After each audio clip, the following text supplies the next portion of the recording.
São 7h48. Voltamos com Folha no Ar, primeira edição. Nós temos aqui a presença do Cristiano Miller, dois advogados, e Carlos Alexandre. Cristiano Miller, reitor, aliás, pró-reitor ai meu Deus do céu, Uniflu. Eu ia falar Unirio, não sei porquê. Do Uniflu, que é o Centro Universitário Fluminense. O Carlos Alexandre é professor, Luiz Licença, coordenador de Direito. E vocês começaram direito agora, né? Esse ano. E também com outras atividades. O Cristiano é presidente da OAB. E o Carlos Alexandre, para você que está ouvindo agora, foi assessor do ministro Marco Aurélio Mello no Supremo. Também. Você é conselheiro estadual. Ausente. Tá difícil, a demanda tá até difícil. A vinculação, compromisso com a OAB, não pode esquecer disso. Não, eu quero ver se vai ter algum convidado que vai chegar aqui e ter a coragem de dizer assim: eu sou funcionário fantasma da Alerj. Não vai, né? Isso ninguém vai falar. Tá cheio, né? Embora não seja difícil encontrar. Não. Infelizmente. Mas eu também conselheiro fantasma, sabe? Mas tá certo. Bom, vamos num assunto que eu acho que a gente está entrando. Foi o finalzinho do papo. O que nós estamos falando, você falou de empresa, clube empresa, que nada vai adiantar você mudar de associação para SA, para limitada, não adianta nada. A diferença vai estar na forma de gerir e na forma de administrar o marketing, que eu acho que hoje pode ser para clubes como Flamengo, Atlético Mineiro, Internacional, Corinthians, Palmeiras, Vasco. O marketing pode ser importantíssimo, uma fonte de renda que foi muito pouco e mal explorada. Eu vi muito claramente como um grande exemplo esse ano aquela movimentação de trazer o Balotelli para o Flamengo, o jogador italiano, que já não joga mais o que jogava há muito tempo. Mas aquilo movimentou de tal forma a imprensa, e a imprensa italiana ficou de olho na situação, e se o Flamengo traz o Balotelli, podia jogar uma vez por mês. Mas a imprensa europeia ia estar olhando, ia estar observando, ia passar na Europa, e isso atrai o patrocinador, né? O europeu, o fabricante de roupas esportivas. Então, é isso que eu queria que vocês entrassem um pouquinho agora, nessa importância. Nós falamos um pouco dos contratos e tal, desses clubes que estão sendo recuperados, isso é importante você falar, e essa participação da televisão no marketing, que eles esperam que exista, porque quem investe, você falou nisso, o cara não vai botar dinheiro se não tiver retorno. E um dos principais retornos é o retorno publicitário de marketing. Tem três modelos diferentes aí, né? Você pega o modelo dos anos 90, a relação Pepsi, Botafogo, Parmalat, Palmeiras, eles eram patrocinadores master, né, fortes, concentrados, assim, neles eram concentrados, sei lá, 80%, 90% da receita do clube, né, de patrocínio. Há um segundo modelo que o Chão destacou, da Red Bull, que é um modelo que eu não curto muito, eu não gosto. Por que eu não gosto desse modelo? Porque a empresa sai e vira terra arrasada, o clube vira terra arrasada. Eu tenho essa preocupação com o futebol. Né? Não, deixou de ser vantajoso para mim. É capaz até do clube ser extinto. Eu não quero mais. E há o modelo que só não aconteceu com Palmeiras e Parmalat porque era Palmeiras... só patrocínio, mas era tanto poder de decisão no investidor, no patrocinador, não vamos chamar de investidor para não confundir, no patrocinador que aconteceu no Fluminense também com a Unimed. Com a Unimed, exatamente. Tanto que o Celso Barros está lá até hoje. O clube ficou dependente da Unimed. Né? Ficou dependente da Unimed. Não aproveitou o momento. E quebrou a Unimed e quebrou o Fluminense. Os dois quebraram. E o terceiro modelo, que é o modelo de empresa, é diferente disso tudo. Assim, o investidor, às vezes, ele é até oculto. O investidor não está nem atrás do marketing. Está atrás só do retorno financeiro. Então, se nós estamos falando de investir, por exemplo, o Botafogo está anunciando 200 milhões de investidores chineses. Às vezes, são investidores que têm investimento em outras marcas e vão espalhar as marcas ali, mais uma, duas, três, mas não necessariamente ele, nome, A marca investidor. vai ser Botafogo, né, no caso. Vai ser no Botafogo. exemplo. Sim, mas é Uma forte. supermarca, evidente. Que é o Isso, forte. evidente, Que é o forte. evidente. Então ele quer esse retorno dessa forma. Então, assim, eu acho que esse modelo ele é mais saudável, desde, claro, né, bem gerido, mais saudável do que os dois modelos anteriores. E aí a grande marca a ser exposta na mídia e tudo continua sendo a marca do clube e é naquele retorno que se vai ter. Claro, vai estampar um produto ou outro, o investidor vai dizer, olha, coloca, porque veja bem, o patrocínio é diferente, não? O patrocínio ele dá a receita e quer a exposição da sua marca. O investimento não. O investidor, em tese, ele apenas coloca dinheiro no clube, no fundo, né, que vai gerir o clube, e ele quer o retorno financeiro, o lucro, seja por venda de atleta, seja por receita dos estádios. Então é um modelo mais bacana. Então eu acho que nesse modelo, esse terceiro modelo, há até a possibilidade de você blindar a empresa contra, digamos, essas picuinhas midiáticas, essas picuinhas que certas emissoras fazem. Chamar de picuinha é negócio, né? De não expor, né, a marca ou o nome porque não está recebendo uma verba específica de patrocínio.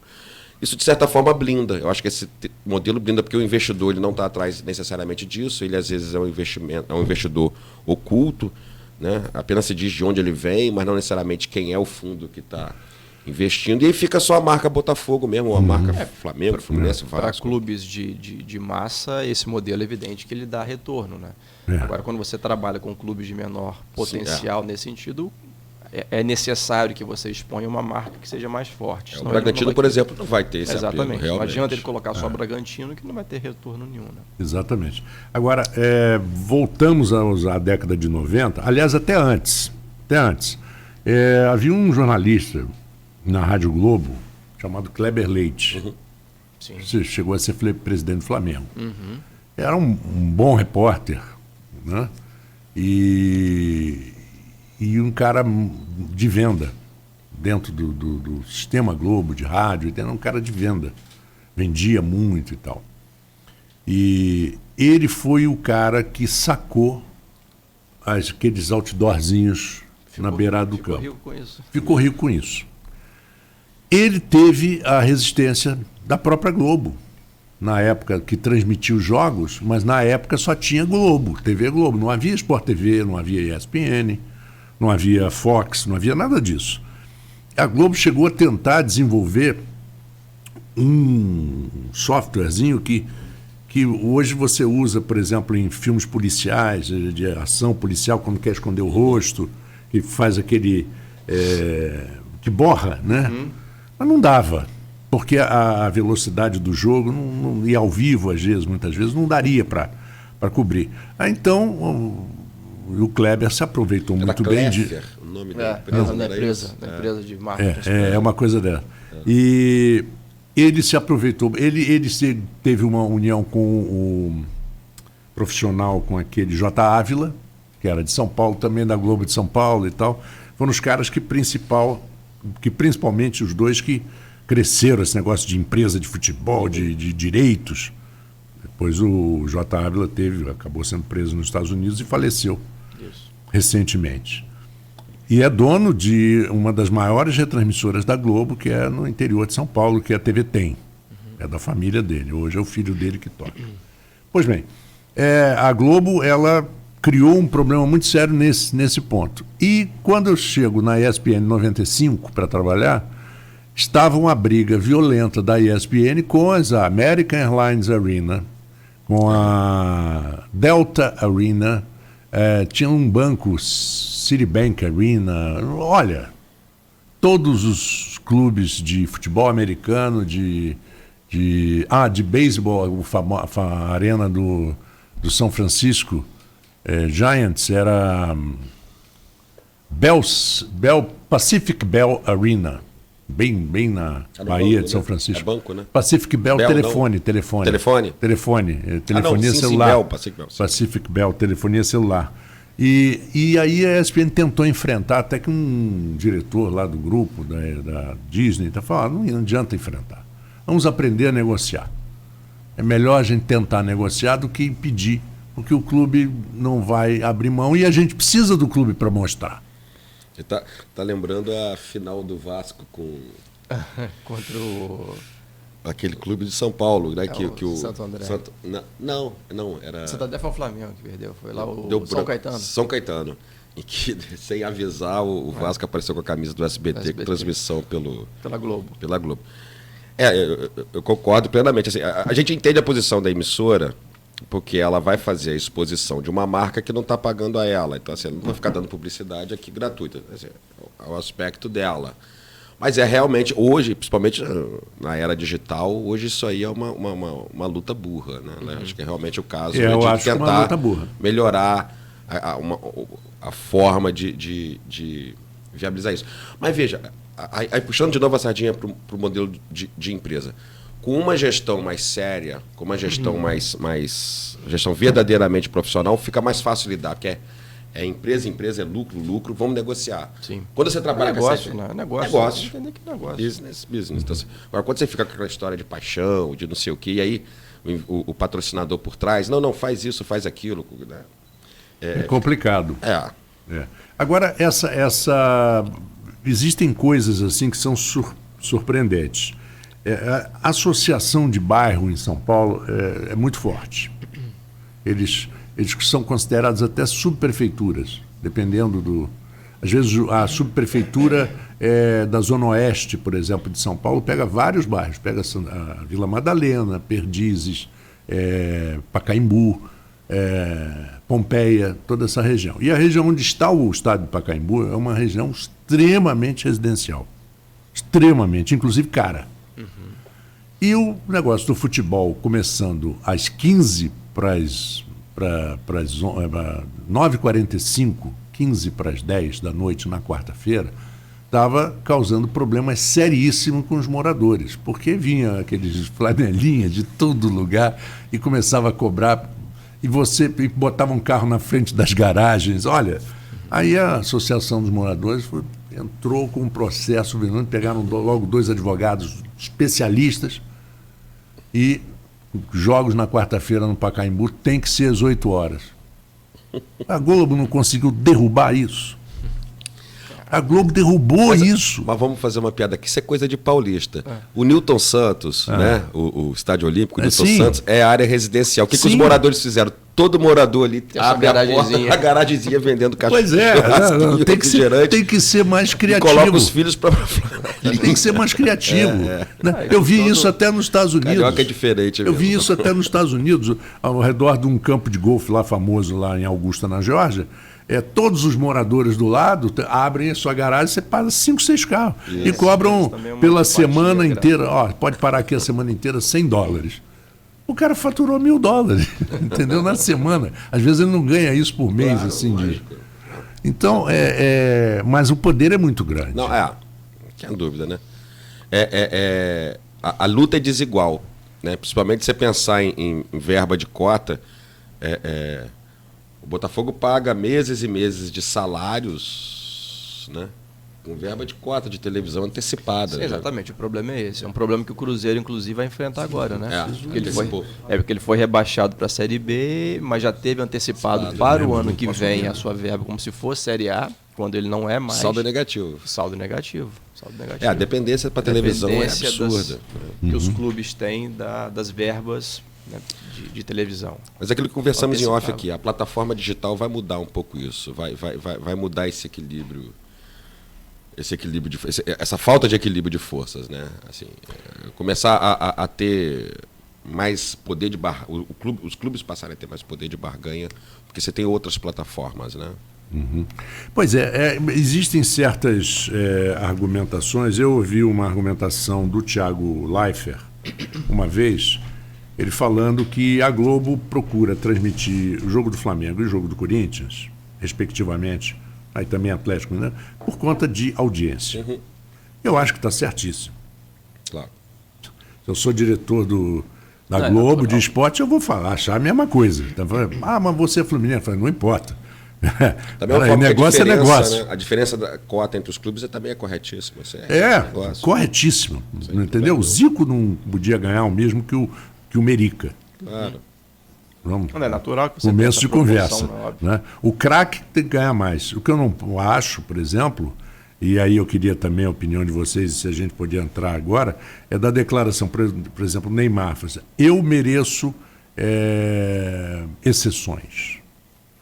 Amigo, a tua exceção já está no salário, esquece. Sim, claro. Agora, no mais... O que ele quis dizer com mereço exceções? De regalias de tratamento diferente, que o pai dele pode entrar na concentração a hora que ele quiser, e isso que ele alega. E eu acho que não, eu acho que você tem uma forma de diferenciar. Entendeu? Ele é um atleta como outro qualquer. É um atleta, eu sou locutor. Eu sou locutor. Se a minha voz vende bem, eu vou cobrar mais caro pelo comercial que eu vou gravar. Se a minha voz não vende, não adianta que ninguém vai me pagar. Não, e o seu diferencial vai ser exatamente esse, receber melhor. Agora, eu não vou fazer o cara do estúdio esperar marcar 2 horas e eu chegar às 5, porque você merece porque regalias. Mereço regalias. Eu também sou contra isso, eu Entendeu? acho. Então, coisa não se confundir. Porque quando você fala de 22, 23 jogadores numa seleção brasileira, você tem 23 jogadores fora de série, já para começo de conversa. Pelo menos deveriam ser. Deveriam ser. Né? E espero que voltem a ser dessa forma, independente de pressão de empresário, disso ou daquilo. Porque havia durante muitos anos, a gente sabe disso, convoca a fase de preparação, 4 anos de preparação, convoca, vende para a Europa, nunca mais convoca. Eu acho que hoje vende para a Europa. Eu acho que hoje está pior. Continua por isso que hoje em dia os torcedores, de maneira geral, que são torcedores, vamos dizer, de clubes, né, não tem nenhum apreço pela seleção brasileira. Falta identificação com o Não tem nenhum. Eu falo aí por mim, né? Eu sou vascaíno, Vasco realmente é de verdade. Torço para o Vasco e não tenho nenhuma paixão por seleção brasileira, nada, nem vejo jogo de seleção brasileira. Sendo muito sincero, mal vejo em Copa do Mundo.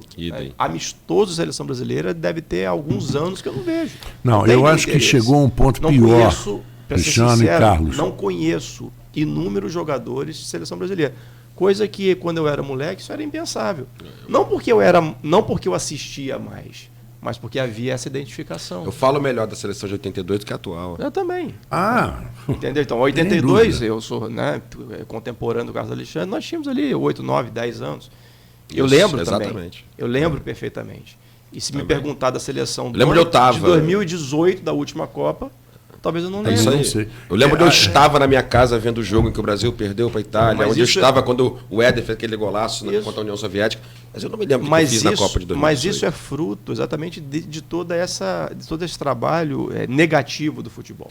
Né? Eu de só você me convocar para o cara ser vendido, de não ter nenhum jogador de times aqui, não porque sejam ruins, né? Mas porque o que foi vendido para fora precisa dar retorno, precisa estar na seleção brasileira. Eu me lembro bem da de 94 porque eu cobri. Sim. E acompanhei a seleção brasileira. Sim. Acompanhei a seleção brasileira cobrindo. Então, eu vi o treino, eu sabia quem era o jogador, mas eu, por exemplo, nunca tinha visto o Ronaldinho jogar. E não vi. Mas nas últimas. Que nem treinar ele treinou. O Ronaldinho. Nem treinar coletivo ele treinou. Não deixavam. Porque ele era 2014, tão melhor. Nem na de 2014, que foi no Brasil, que foi o fiasco do 7-1. Assim, eu não tenho tantas lembranças, a não ser o 7-1. Assim, vamos falar a realidade. A discussão em torno de Neymar, é ruim discutir isso em torno de um cara que é um moleque. Assim, Neymar é um moleque. Neymar é o anti-atleta, Neymar é um exemplo hiper negativo para os jovens. Né? Assim, acho até assim, não é tão ruim não haver uma identificação com a seleção brasileira, porque se identificar com a seleção que um craque é um moleque, é um cavador de falta e tenta enganar. Agora, essa questão de regalias, lembrar do Romário, né, naquele episódio dele de carnaval com o Cruyff, que ele falou... se eu fizer 3 gols, você me libera para ir para o carnaval. Ele já estava com a passagem comprada, porque ele sabia que faria os 3 gols. Mas é algo diferente de pedir regalia. Sim. Né? E é algo diferente. Na Fiorentina. Também é uma recompensa pelo bom desempenho. O Renato Gaúcho quis colocar no contrato dele que ele tinha que no carnaval vir para o Brasil, algo assim com a Fiorentina, se eu não me engano. Mas assim, é episódico, carnaval tá... Quase folclórico, né? Quase folclórico. Quase exatamente. Diferente de você chegar porque fazia parte, porque as revistas esperavam, os fotógrafos, os paparazzi, esperavam os jogadores para tirar foto na avenida, né? Dava resultado para todo mundo. Mas o Romário, eu até concordo com a arrogância dele quando ele diz eu fui muito melhor que o Neymar. E foi mesmo. Muito melhor. Muito melhor. O Neymar não entra, para mim, na 4ª seleção brasileira de todos os tempos. Não entra. E se bobear, o Bruno Henrique está jogando mais do que ele. Se bobear, está jogando mais. No muito momento, veloz. Assim, eu considero mas pode ser mais eficiente. Fora de série, mas isso não significa que ele seja um atleta irrepreensível, muito pelo contrário. Não compõe seleção. Como atleta, ele vem se mostrando, quer dizer, aquela expectativa que se criou, que ele seria inúmeras vezes o melhor do mundo, não se concretizou. E não vai se concretizar com relação a ele. O Neymar está chegando aí já, daqui a pouco com 30 anos. Então, em que pese não esteja velho, mas a fase do auge dele certamente já passou. E não é um jogador... Pra quem conhece, ele deixou passar. Sim, hoje em dia é banco do Paris Saint-Germain. Então, assim, já começa a deteriorar. E por culpa dele mesmo. E do pai. Para quem conhece Paris vai entender o que eu estou dizendo. Não é jogador para viver em Paris. Exatamente. Não é. Aquilo ali né? É verdade. É outro charme, né? É outro charme. Bom, vamos falar um pouquinho de... Ou vamos ao intervalo? Vamos ao intervalo. Quando voltarmos, aí vamos sair um pouquinho do... Podemos encerrar o futebol e depois conversar um pouquinho sobre as coisas que nos envolvem em termos nacionais, em termos locais. Aproveitar o conhecimento de vocês aí, porque hoje em dia está tudo... eu já falei até com o Cristiano, eu acho que já falei com você também. A política está judicializada e a justiça está politizada a nível nacional bom, vocês sabem o que a gente quer dizer com isso. E daqui a pouquinho, depois do intervalo, vamos ao intervalo, são 8h10. É o Folha no Ar, primeira edição, oferecimento Laboratórios Plínio Bacelar e Clínica Proteus. A Campos Delivery faz o irresistível frango frito crocante. O frango é feito na fritadeira à pressão, que deixa o frango crocante por fora e suculento por dentro. Então, tá esperando o quê? Vá a Campos Delivery comer o frango mais gostoso do Brasil.